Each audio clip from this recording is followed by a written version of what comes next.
Hi there, I'm Lou Jaffe. Thank you so much for clicking on my ad. I'm glad we get these few moments together. I hope you really stay with me till the end. I promise to keep it under a half an hour, but I want to create some real value for you. Because if I create real value for you, maybe you'll be interested in my book, maybe you'll be interested in my program. But you click this ad for one simple reason something's not quite right. Maybe you haven't gotten the promotion you want. Maybe you're not making the kind of money that you want. Maybe things in your life are not going exactly how you are from a career perspective. Let me help. That's what I do. I am a former CEO. I've built over $1 billion in shareholder value in my career. I can prove it. Real simple. I got this when I sold my first company named PictureTel, video conferencing. We were the founder of that industry. So I know a thing or two because I've actually built a large business. I also, a few years ago, decided to become a professor to add value to other people's lives. In my second year, I was actually awarded this, which says that I was the professor of the year after only 2 years. Why? Because I teach practical lessons. I teach people not just the academics that you get in an MBA or an undergraduate degree, but the practical lessons that will change the nature of your business. And I've done this all over the world. I've actually taught in China at the Venture Capital Institute, teaching small companies how to become big companies and teaching investors how to pick winners. So that's what I've done. Recently, I actually wrote a book, The One Day MBA. Now, it's actually a play on words. It doesn't necessarily mean you're going to get an MBA's worth of value in one day because there's a lot of information you get in an MBA. However, it's the critical stuff they don't teach you. These are the things the MBAs really want. And it's also a play on words because maybe one day you'll want to get an MBA. But my role is to make you better than you are today. But it takes two to tango. You need to want to do the work. Now, a lot of people on the internet are selling you get rich quick schemes. That's not what I'm all about. If you think that this is a get rich quick scheme, click out now. Don't waste your time because I'm not going to get you there because I know it takes a lot of hard work to be really successful. But what's interesting about that is there are shortcuts, there are tricks, there are techniques that some people employ and they get great results. And there are people that don't do anything about it, that don't invest in their career, that don't develop themselves, that don't advance, and they don't get anywhere. So if you're the kind of person that wants to take action and do something for real that's going to make a difference to yourself, make a difference to your family, make a difference to your paycheck, and hopefully make a difference in the world, then let's spend the next 25 minutes or so talking about how I can help create value for you. And I'm going to give you some techniques that I've used to create $1 billion in shareholder value. I'm not one of those guys on the internet that you see all the time. They brag about their planes, they brag about their boats, they brag about all the money that they've made. Here's what I brag about. I've helped lots of people become millionaires. I've helped lots of people change their career path, make a manager, become a leader, become a CEO. I now build my business. I am all about being of service. Let me be of service to you. Let me show you the way that I've made my money so I can help you make yours. So, to start off with, is something I refer to as the entrepreneurial mindset. If you want to be successful, you have to have your head in the game in the right place. Now, a lot of people just complain about everything. That's all they do complain, complain, complain, complain. Complaining gets you nowhere. Taking action gets you everywhere. So the mindset is inside every single complaint, there's an opportunity and there's a solution. And if you keep your eyes and ears open for that, that's where you'll get solutions and opportunities. Now, ideas are kind of interesting. Ideas actually have no economic value. Lots of people have lots and lots of ideas, but they don't take action on them. They're just ideas. The first thing in an entrepreneurial mindset is you have to take action. You have to take risk. You have to be willing to fail, but you can only fail if you never actually learn from something that wasn't successful. Now, you want to take calculated risks. You don't want to just take a flyer without having done your due diligence, have your thought, and really think things through. So, the first lesson that I'm going to share with you is it's time to become passionately dispassionate. And I realize those two words don't go together, but together they are incredibly powerful. That means don't believe your own BS. That means take a step back, be dispassionate, look at the opportunity, look at the situation, and then measure. And from that, you can make a great decision. But if you're so caught up in the hype and you're so caught up in the moment that you don't see the bigger picture, you're going to miss the bigger opportunity. In graduate school, the best professor I ever had said one sentence to me that changed everything for me. He said, all businesses are the same. To gain and retain customers profitably in order to create shareholder value. Now, a lot of companies, all they ever focus on is they talk about customer acquisition strategy. Customer acquisition strategy. Well, that's great. That's gaining customers. But beyond gaining customers, you have to retain customers. Because the truth is, a happy customer will tell one or two people, an unhappy customer will tell everyone. So, understanding that simple concept of gaining and retaining, focusing on what it takes to keep a customer, will separate you from 90% of the people out there because they never think along those lines. And that will help you become more important to your boss and more important to your organization. Because part of what I teach in my program is how to think like a CEO. Because whether you believe it or not, you are a CEO. You are a CEO of your life. You are a CEO of your career. And I want to teach you how to think like a CEO. So I've already said gain and retain customers profitably. There's nothing to be embarrassed about profits. We live in a capitalist world. We want to be profitable. We want to be ethical as we do it. We want to have integrity as what we do it, but we want to focus on profits. And profits come from doing the right thing the right way over and over and over again. Because unless we can do that, we do nothing. So the buzzword around that is sustainability. People talk about sustainability all the time. But what do they really mean by that? To me, sustainability is creating a process so you can do things over and over again and you're not constantly reinventing the wheel. Because if you reinvent the wheel, you're starting from scratch and you're spending money that you don't need to spend. So think about how you can make things predictable and sustainable. So now we've got two great lessons. Gain and retain customers profitably in order to create shareholder value. Be sustainable. Understand a process because everything has a process. Everything has a life cycle. So now we're going to go to the next thing. We're going to talk about an ecosystem. Everything connects. Now I'm going to give you an example. I'm going to go back to the customer word. You work inside an organization. Now you may be saying to yourself, I'm not in sales, which is a whole nother conversation that we're going to have because we're always selling. We're always selling our ideas. We're selling our thoughts. Maybe we're selling our products and services, but we're always in sales. Now I'm going to tell you something that's really crazy. Stop selling. Create buyers. If you think about it, when somebody's selling, the only thing you're negotiating is price. But if somebody really wants your product, they'll pay up for it. It's all about creating buyers. And that's what I want you to think about is how do I create a buyer? But what I was referring to a second ago is customers inside your organization. Everybody is a customer and everybody is a vendor inside their own company. Now, that's a confusing concept. What do you mean I'm a customer inside my own company? Well, it's really simple. If you're a salesperson, you're actually a customer from your company. You need the infrastructure the company provides. You need the product or the services the company sells. So they're actually a vendor to you, and you're a customer of those things. But at the same time, you're a vendor because the company needs you to generate sales. Now, for those of you that have a job in administration or you're inside the company, you're still a customer or a vendor. Think about this for a second. Let's say you're in the accounts receivable department. Well, that means you are a customer of the salesperson. You demand that that salesperson writes up the order the right way.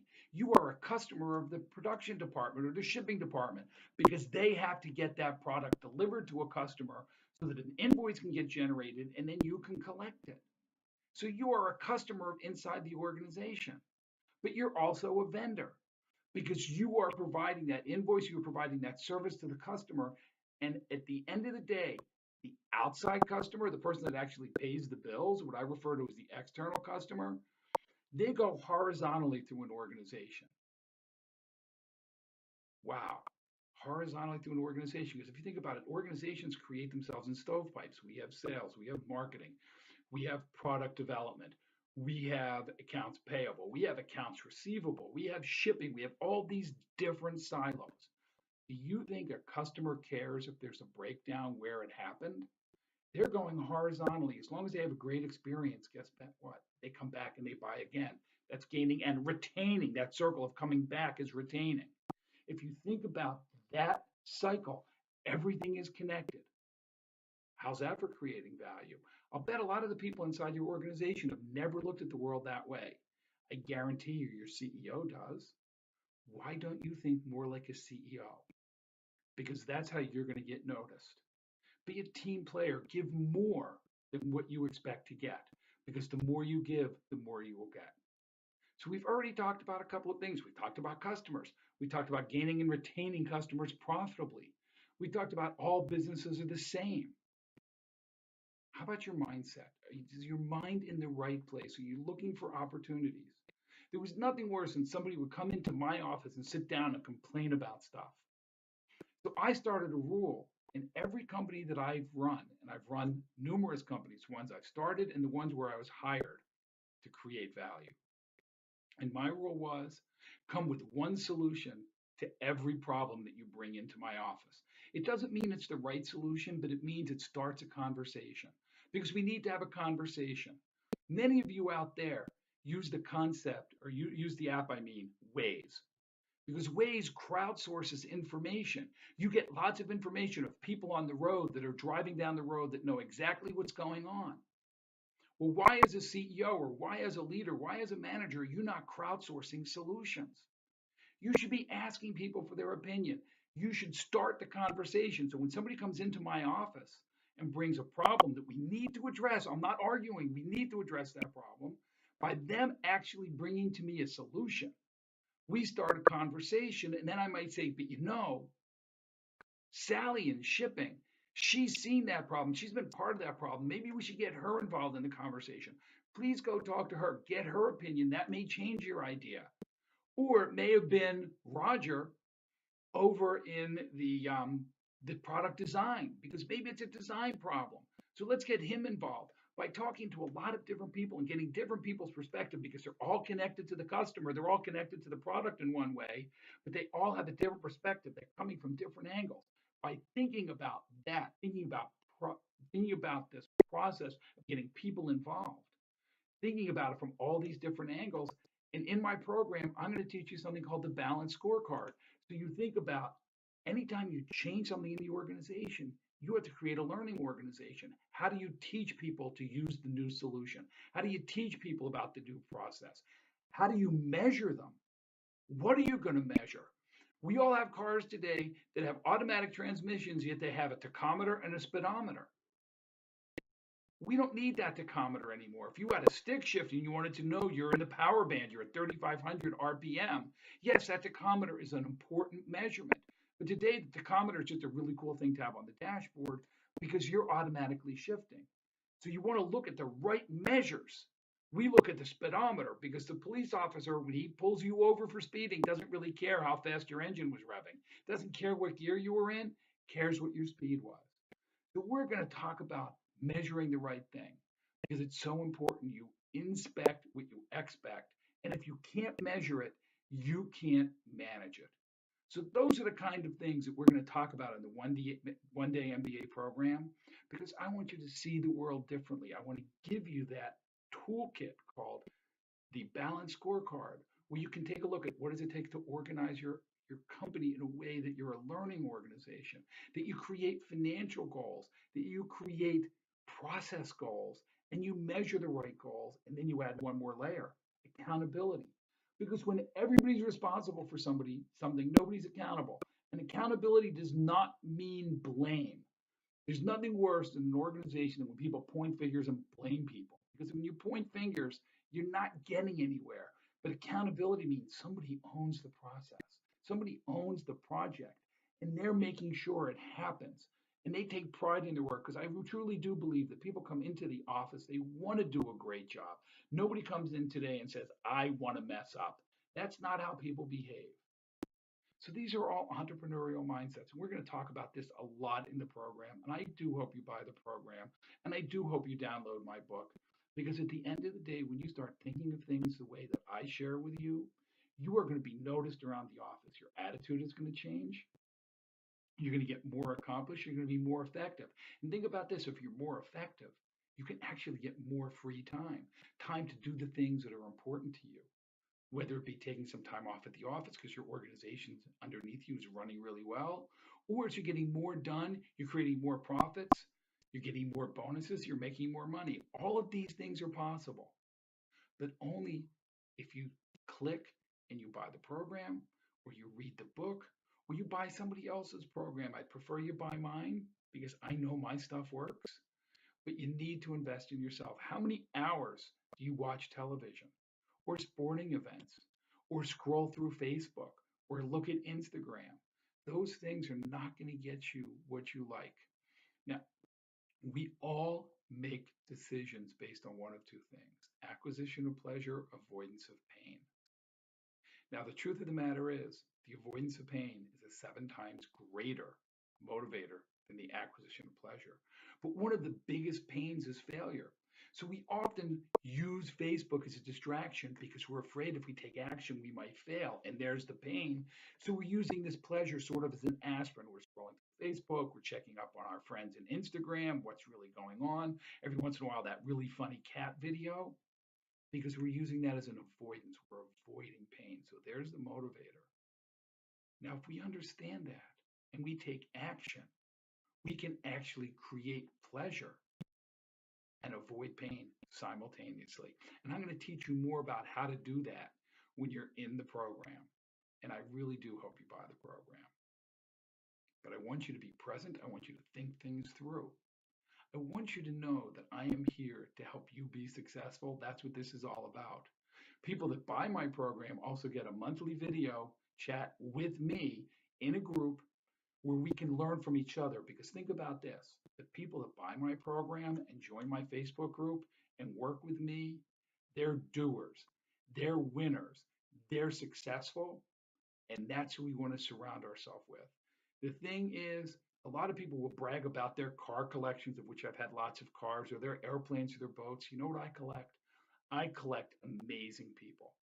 I don't want to brag, but I will tell you, I know some of the most famous people in this country, some of the best technical people in this country, amazing politicians, because I collect great people. I collect people that know how to do things, that people care about the world, that people want to make a difference in what they do. So the people you will be exposed with, if you join my program, you take my program, you join my Facebook group, they're winners. And you're known by the people that you associate with. And I have this amazing collection, and I'd love you to join that collection. But it starts with you taking action. Download the book, read the book, buy the course. It is so inexpensive. Think about how much money you may have spent last weekend on a couple of drinks, maybe a movie. Well, imagine if you took that budget from a couple of weeks worth of dinners and movies, you could get this program and get a $5,000 or a $10,000 raise within 6 months, and it would pay for itself in spades. Plus, that's just the beginning, because it's not just how much more you make this year, it's for the rest of your career. We increase your base and you keep going higher. So I'm going to teach you little things like the French fry rule. The French fry rule is all about discipline. It's one of my favorite rules. So whenever I buy a new car, I'd say to myself, I am never going to eat in this car.